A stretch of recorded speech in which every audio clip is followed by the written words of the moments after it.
Mes chers collègues, 5000 femmes dans la rue. Il ne s'agit pas du dernier nombre de manifestants, mais bien du nombre de femmes seules dans notre capitale. Seules, vulnérables, les femmes seules dans la rue sont de plus en plus nombreuses, représentant plus de 38% des sans domicile fixe. Parmi ces femmes, les plus fragiles d'entre elles, les femmes venant d'avoir un enfant, mères avec un bébé. Imaginez-vous tous cette situation d'urgence, un nourrisson de quelques jours dans les bras d'une femme venant de vivre un accouchement et qui se retrouve de nouveau dans la rue, une femme qui n'arrive peut-être pas à se nourrir et qui doit nourrir son enfant, une femme qui a froid et qui doit couvrir son enfant venant de naître. Comment rester inattentif à cette situation d'urgence?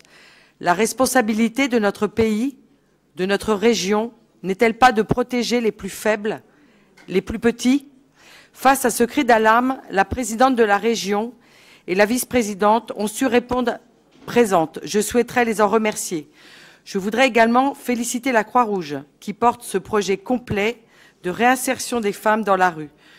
Monseigneur Pontalis, curé de Saint-François-Xavier, qui organise des maraudes et fournira des bénévoles au sein des locaux. Mais je voudrais également remercier les commerçants et les lycéens de Victor-Duruy qui seront également associés au projet. Et bien sûr, la détermination de Helena Dumont, modèle de réinsertion. Les premières femmes et leurs enfants ont été accueillis hier dans une structure d'accueil à taille humaine.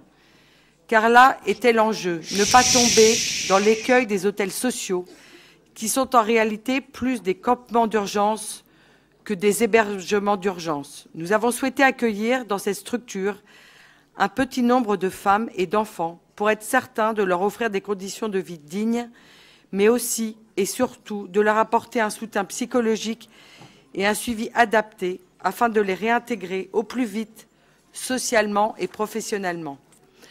Le but, bien évidemment, étant de ne pas renvoyer ces femmes dans la rue dès le printemps, mais bien de les stabiliser dans un logement et un emploi pérenne à leur sortie. Cette structure pilote a vocation à être démultipliée. C'est pourquoi la région, nous avons la volonté d'innover et de nous lancer dans l'urbanisme transitoire, notamment avec de l'hébergement d'urgence pour les publics les plus fragiles. Nous souhaitons également que l'État prenne son entière responsabilité à ce sujet et nous l'invitons à venir visiter le centre novateur pour nous aider à démultiplier l'expérience. Je vous remercie. Bravo.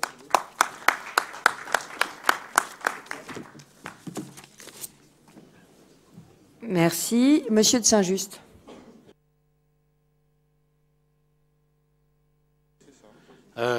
Écoutez, nous voterons ce rapport.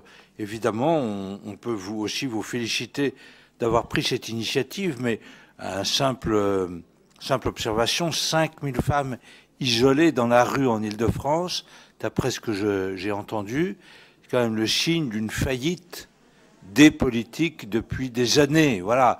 Alors ici, nous prenons